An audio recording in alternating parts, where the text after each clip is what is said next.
Hello friends, ओम श्री गणेशाय नमः। आप सभी का स्वागत है आपके अपने यूट्यूब चैनल पर। फ्रेंड्स, आपको और आपके परिवार को हमारी तरफ से सीता नवमी की हार्दिक शुभकामनाएं। फ्रेंड्स, आज हम आपको इस वीडियो में बताने जा रहे हैं सीता नवमी का शुभ मुहूर्त, पूजा विधि, महत्व और सीता नवमी की पौराणिक कथा के बारे में। फ्रेंड्स, वीडियो शुरू करने से पहले आपसे रिक्वेस्ट है, अगर आप हमारे चैनल पर नए हैं और आपने अभी तक चैनल को सब्सक्राइब नहीं किया है तो प्लीज सब्सक्राइब कीजिएगा चैनल को। साथ ही प्रेस कीजिएगा बेल आइकन को, जिससे नए वीडियो से रिलेटेड नोटिफिकेशन आपको तुरंत प्राप्त हो सके। और वीडियो पसंद आने पर वीडियो को लाइक और शेयर जरूर कीजिएगा, ताकि सभी भक्तों को इस वीडियो का लाभ प्राप्त हो सके।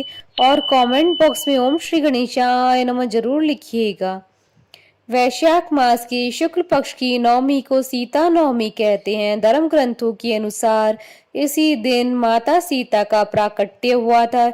इस पर्व को जानकी नवमी भी कहते हैं। वैशाख मास के शुक्ल पक्ष की नवमी पर पुष्य नक्षत्र में जब राजा जनक संतान प्राप्ति की कामना से यज्ञ की भूमि तैयार करने के लिए भूमि जोत रहे थे, उसी समय उन्हें पृथ्वी में दबी हुई एक बालिका मिली। जोती हुई भूमि को तथा हल्की नोक को सीता कहते हैं, इसलिए उस बालिका का नाम सीता रखा गया।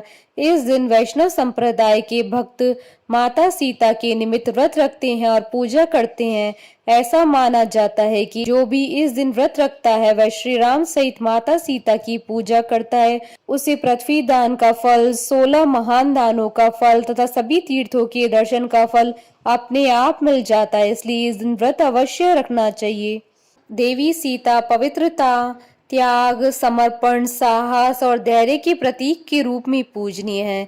सीता नवमी के दिन माँ सीता की पूजा करना विशेष लाभदायी होता है। भक्तों के लिए, मुख्य रूप से विवाहित महिलाओं के लिए सीता नवमी एक महत्वपूर्ण त्योहार है। ऐसा माना जाता है कि सीता नवमी के व्रत का पालन करने वाली महिलाओं को देवी के दिव्य आशीर्वाद के साथ लंबी और सुखी वैवाहिक जीवन का आशीर्वाद मिलता है।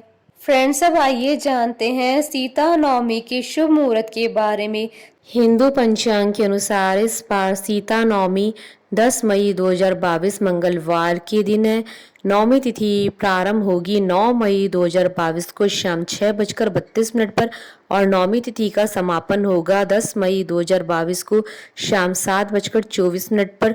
सीता नवमी पर मध्याह्न पूजन का शुभ मुहूर्त रहेगा 10 मई 2022 को सुबह 11:03 से दोपहर 1:44 तक। कुल अवधि 2 घंटे 40 मिनट है। फ्रेंड्स, अब आइए जानते हैं सीता नवमी की पूजा विधि के बारे में। सीता नवमी के दिन उपवास रखकर भगवान श्री राम और माता सीता जी का विशेष पूजन किया जाता है। ऐसी मान्यता है कि इस दिन व्रत रखने से व्रती को पृथ्वी दान करने के बराबर पुण्य फल मिलता है। सीता नवमी को महिलाएं अपनी पति की लंबी आयु और अपने अखंड सौभाग्य की कामना और कुंवारी कन्या योग्य जीवन साथी की कामना से व्रत रखकर माता सीता व राम जी का विधिवत 16 प्रकार की सामग्रियों से पूजन करें। सीता नवमी की पूजा करने हेतु अष्टमी के दिन ही तैयारियां शुरू कर दें। अष्टमी के दिन घर में साफ सफाई कर ले। घर में पवित्रता के साथ एक स्थल पर मंडप बनावे। उस मंडप में श्री राम और जानकी को स्थापित करें। विविध प्रकार के फल और प्रसाद से भोग लगाएं। इसके बाद नवमी को विधिवत पूजन कर दशमी को मंडप विसर्जित करें। इस प्रकार राम जानकी जी की पूजा और उपासना करने से भक्तों पर सिया राम की कृपा हमेशा बनी रहती है। फ्रेंड्स, अब आइए आरंभ करें सीता नवमी की पौराणिक कथा।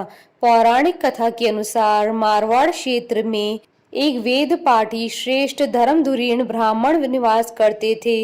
उनका नाम देवदत्त था। उस ब्राह्मण की बड़ी सुंदर रूप गर्विता पत्नी थी। उसका नाम शोभना था। ब्राह्मण देवता जीविका के लिए अपने ग्राम से अन्य किसी ग्राम में भिक्षाटन के लिए गए हुए थे। इधर ब्राह्मणी कुसंगत में फंसकर व्यभिचार में प्रवृत्त हो गई। अब तो पूरे गांव में उसके इस निंदित कर्म की चर्चाएं होने लगी, परंतु उस दुष्टा ने गांव ही जलवा दिया। दुष्कर्मों में रत रहने वाली वह दुर्बुद्धि मरी तो उसका अगला जन्म चांडाल के घर में हुआ। पति का त्याग करने से वह चांडालनी बनी। ग्राम जलाने से उसे भीषण कुष्ठ हो गया तथा व्यभिचार कर्म के कारण वह अंधी भी हो गई। अपने कर्म का फल उसे भोगना ही था। इस प्रकार वह अपने कर्म की योग से दिनों दिन दारुण दुख प्राप्त करती हुई देश देशांतर में भटकने लगी। एक बार देव योग से वह भटकती हुई कौशलपुरी पहुंच गई। संयोगवश उस दिन वैशाख मास शुक्ल पक्ष की नवमी तिथि थी, जो समस्त पापों का नाश करने में समर्थ है।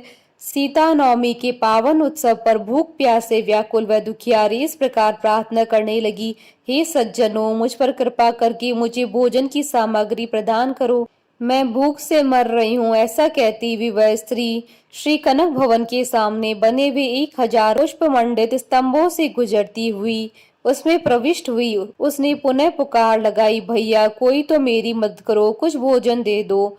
इतने में एक भक्त ने उससे कहा, देवी आज तो सीता नवमी है, भोजन में अन्न देने वाले को पाप लगता है, इसलिए आज तो अन्न नहीं मिलेगा।